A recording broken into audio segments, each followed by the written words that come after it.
그날 저는 제 인생에서 가장 완벽한 연기를 펼쳤습니다. 70년을 살아오며 단 한 번도 거짓말을 하지 않았던 제가 그날만큼은 치매 환자가 되어야 했습니다.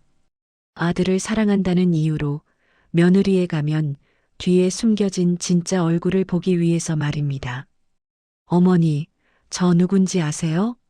며느리 미희의 목소리에는 걱정이 담겨 있었지만 그녀의 눈빛만큼은 차갑게 식어 있었습니다. 저는 그 순간을 절대 잊을 수 없을 것입니다. 어머니, 오늘 병원 검사 결과 나왔어요. 며느리 김미희가 거실 소파에 앉아 조심스럽게 말을 꺼냈습니다. 저는 70대 중반의 나이에도 정정한 몸과 마음을 가지고 있었습니다. 매일 아침 공원을 산책하고 이웃들과 차를 마시며 손주들과 영상 통화를 하는 평범하지만 행복한 일상이었죠. 무슨 결과? 나는 아무데도 아픈 데가 없는데. 저는 의아한 표정으로 며느리를 바라봤습니다. 미희는 15년 전 제 아들 준호와 결혼했습니다. 처음에는 참 예쁘고 착한 며느리라고 생각했습니다. 시부모를 잘 모시고 집안일도 야무지게 했으니까요. 하지만 최근 몇 년 사이 뭔가 이상한 낌새를 느끼기 시작했습니다. 어머니, 사실은요, 의사 선생님께서 초기 치매 증상이 보인다고 하셨어요. 미희의 말에 저는 깜짝 놀랐습니다. 치매? 말도 안 돼. 나는 멀쩡한데 무슨 치매야? 어머니, 요즘 자꾸 같은 말씀을 반복하시고 약속도 잊으시잖아요. 지난주에도 손주 생일 깜빡하셨고요. 그 말을 듣는 순간 저는 섬뜩한 기분이 들었습니다. 손주 생일을 잊은 적이 없었거든요. 오히려 미희가 바빠서 못 간다고 했던 것을 제가 기억하고 있었습니다. 하지만 미희는 태연하게 거짓말을 하고 있었습니다. 그게 내가 그랬나? 저는 일부러 불안한 표정을 지으며 되물었습니다. 그 순간 미희의 입꼬리가 살짝 올라가는 것을 봤습니다. 아주 짧은 순간이었지만 분명히 웃고 있었습니다. 어머니, 걱정 마세요. 제가 잘 돌봐드릴게요. 우리 이제 어머니 통장이랑 도장, 제가 관리하는 게 어때요? 혹시 나중에 사고라도 나면 큰일이잖아요. 순간 모든 퍼즐이 맞춰졌습니다. 제 재산을 노리고 있었던 것입니다. 강남에 있는 30평대 아파트 한 채, 그리고 평생 모아둔 예금 사업, 남편이 돌아가시기 전에 제 명의로 정리해둔 전 재산이었습니다. 아들은 공무원이라 월급이 적었고 며느리는 전업주부였습니다. 그들에게 제 재산은 분명 탐나는 것이었겠지요. 그래야 하나. 저는 일부러 힘없는 목소리로 대답했습니다. 그리고 그날부터 저의 연기가 시작됐습니다. 다음 날부터 저는 완벽한 치매 환자가 되었습니다. 미희야, 너 누구니? 우리 며느리 언제 와? 아침 식사 자리에서 저는 며느리를 낯선 사람 보듯 바라봤습니다. 미희의 얼굴에는 순간 당황한 기색이 스쳤지만 곧 과장된 걱정으로 바뀌었습니다. 어머니, 저예요, 미희요. 준호 아내. 아, 그래. 미안하다. 요즘 머리가 자꾸 이래. 저는 머리를 만지작거리며 혼란스러운 표정을 지었습니다. 사실 제 머릿속은 그 어느 때보다 명확했습니다. 며느리의 표정 하나하나, 말투의 변화, 눈빛의 움직임까지 모두 관찰하고 있었으니까요. 일주일 후 미희는 통장과 도장을 가져갔습니다. 어머니, 제가 관리하는 게 안전할 것 같아요. 어머니 상태가 이러시니까요. 그래, 내가 알아서 해라. 저는 순순히 넘겨줬습니다. 그리고 그날 밤 제 오랜 친구 정수기에게 전화를 걸었습니다. 수가, 나 좀 도와줄래? 며느리 뒷조사 좀 해야겠어. 정수기는 30년 지기 친구로 부동산 중개업을 하며 사람들의 이야기를 많이 듣는 분이었습니다. 그녀는 제 사정을 듣더니 흔쾌히 도와주겠다고 했습니다. 순자야, 내가 치매 연기를 한다고? 그게 가능해? 가능하고 말고.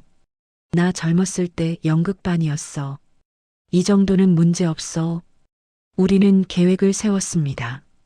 먼저 며느리의 일상을 관찰하고 그녀가 제 재산으로 무엇을 하는지 추적하기로 했습니다. 정수기는 은행에 아는 사람이 있어서 제 계좌 내역을 확인할 수 있었습니다. 며칠 후 정수기가 충격적인 소식을 가져왔습니다. 순자야, 내 며느리 큰일 났어.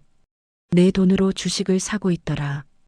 그것도 고위험 투자 상품으로. 뭐라고? 그뿐만이 아니야. 명품 가방도 사고 고급 식당도 다니고 너 몰래 엄청 쓰고 있어. 저는 분노가 치밀어 올랐지만 꼭 참았습니다. 지금은 증거를 모을 때였습니다. 한 달이 지났습니다. 저는 완벽한 치매 환자였습니다. 가끔 밥을 먹었는지 잊어버린 척하고 화장실을 찾지 못하는 척했습니다. 심지어 며느리 이름도 자주 잊어버렸습니다. 미희는 점점 더 대담해졌습니다. 어느 날 저녁 미희가 친구들과 통화하는 소리가 들렸습니다. 저는 방문을 살짝 열고 귀를 기울였습니다. 응, 시어머니? 치매 걸렸어. 완전 꼴통 됐지 뭐. 이제 돈 관리는 다 내가 하고 있어. 미희의 목소리는 냉소적이었습니다. 아파트? 당연히 나중에 내 명의로 바꿀 거야. 시어머니가 이 상태면 얼마 못 가. 요양원 보내면 되지. 그 순간 저는 눈물이 났습니다. 15년 동안 친딸처럼 아꼈던 며느리의 진짜 모습이었습니다. 하지만 저는 울지 않았습니다. 대신 증거를 모았습니다.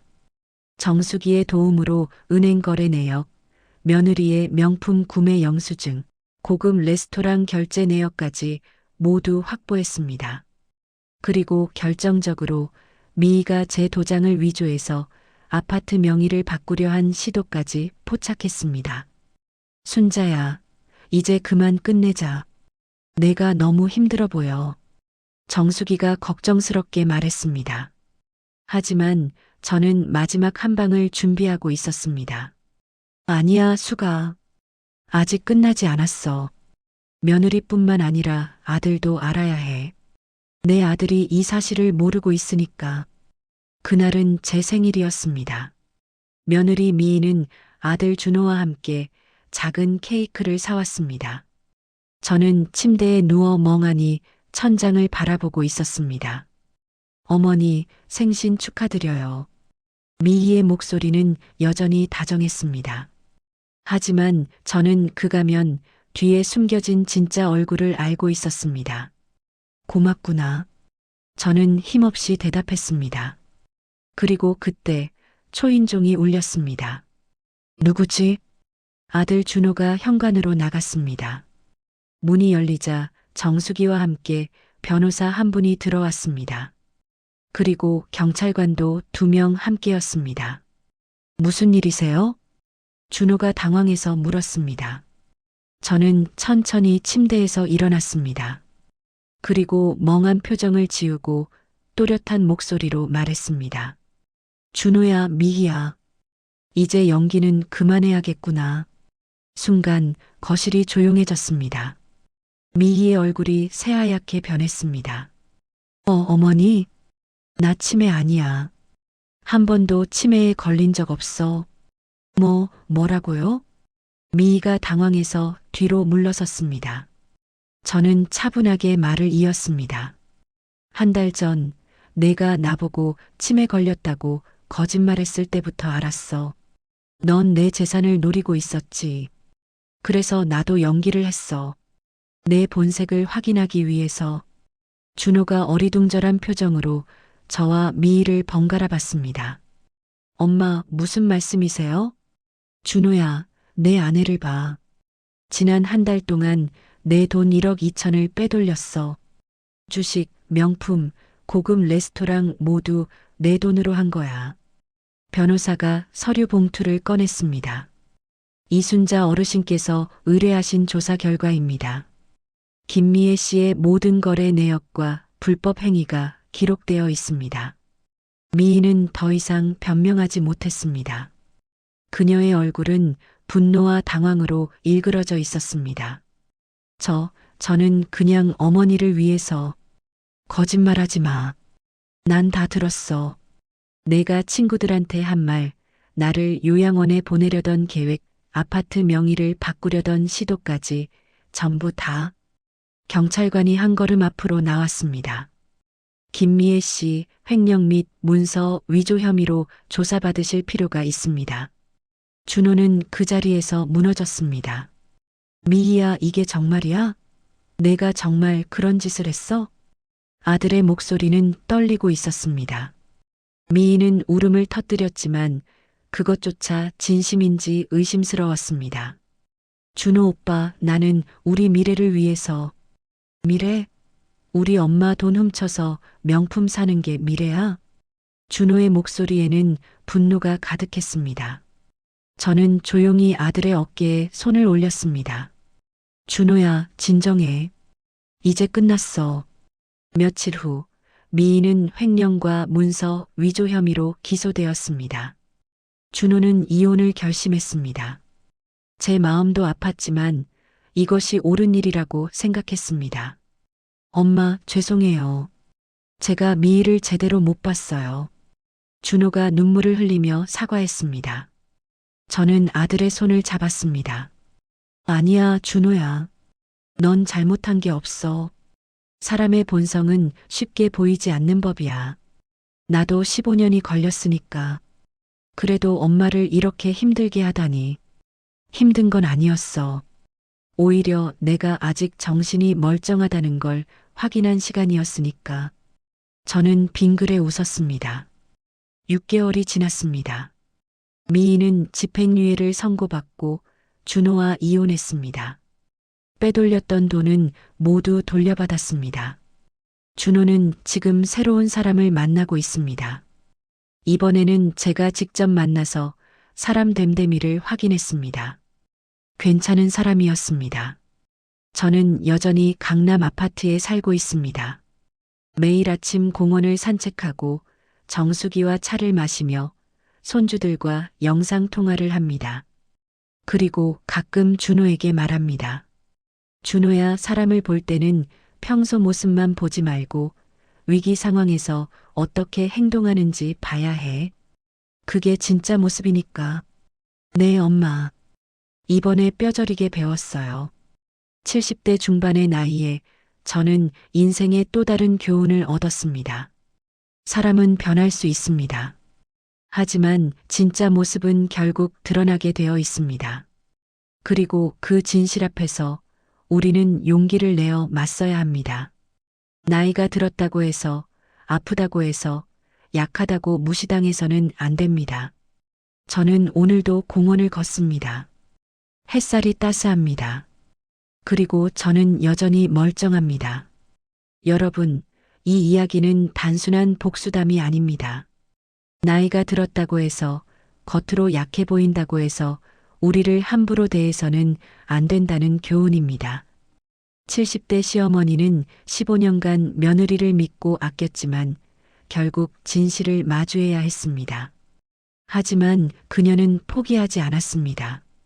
오히려 더 지혜롭게, 더 용기 있게 맞섰습니다. 우리 모두는 인생의 어느 순간 배신과 실망을 마주할 수 있습니다. 하지만 그 순간에 어떻게 대응하느냐가 우리의 진짜 힘을 보여줍니다. 여러분도 비슷한 경험이 있으신가요? 혹은 주변에서 이런 이야기를 들어보셨나요? 댓글로 여러분의 이야기를 나눠주세요. 여러분의 경험이 다른 분들께 큰 힘이 될 수 있습니다. 그리고 이 이야기가 도움이 되셨다면 구독과 좋아요 부탁드립니다. 여러분의 응원이 더 많은 시니어 이야기를 전하는 힘이 됩니다. 다음에도 더 감동적이고 지혜로운 이야기로 찾아뵙겠습니다. 건강하시고 행복하세요. 미스왕온 드림